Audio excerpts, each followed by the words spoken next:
வணக்கம், வாழ்க வளமுடன்.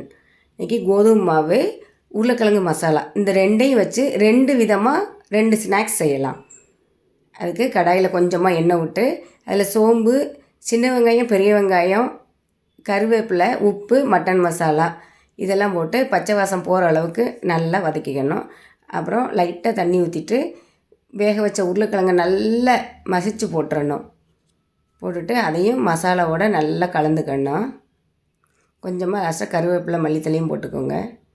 இப்போ சப்பாத்தி மாவை இந்த மாதிரி தேய்ச்சிட்டு, அதாவது கோதுமை மாவு, இதை மைதா மாவுலேயும் செய்யலாம், அது அவ்வளோவா ஹெல்த் இல்லை, அதனால் கோதுமை மாவில் செய்கிறோம். இந்த மாதிரி சமோசா மாதிரி மடித்து இதை எண்ணெயிலையும் போட்டு எடுப்பாங்க. அது அதிகமாக எண்ணெய் வேண்டாங்கிறதுனால இப்போ தோசைக்கல்லில் போட்டு எடுக்கிறோம் பாருங்கள். அதே மசாலா வச்சு இன்னொன்று செய்யலாம். இப்போ பாருங்கள், சமோசா மாதிரி சுட்டு எடுத்தாச்சா. இப்போ அதே உருளைக்கிழங்கு மசாலாவை கொஞ்சம் தனியாக எடுத்து வச்சுருக்கிறேன். அதை பாருங்கள், இதே மாதிரி சப்பாத்தி எப்படி தேய்க்கிறோமோ அதை மாதிரி தேய்ச்சிட்டு 3 நாளாக 2 கோடு போட்டுக்கோங்க.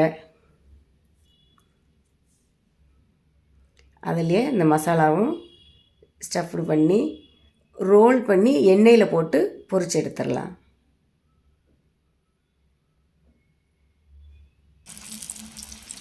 இதுக்கு எண்ணெய் கொஞ்சம் ஜாஸ்தியாகும். இப்போ பாருங்கள், இந்த மாதிரி ரோல் பண்ணி எடுத்தாச்சு. இது பொரிச்சு எடுத்தோடனே சாப்பிட்றதுக்கு நல்ல டேஸ்ட்டாக இருந்துச்சு. இருந்தாலும் அதிகமாக சாப்பிட முடியல, 2 3 சாப்பிட்டோடனே திகட்டிடுச்சு. இந்த தோசைக்கல்லில் போட்டு எடுத்தோம் பார்த்தீங்களா, இதுதான் சாப்பிட்றதுக்கு ரொம்ப நல்லா இருந்துச்சு. இதே மாதிரி செய்யுங்க. தேங்க்யூ.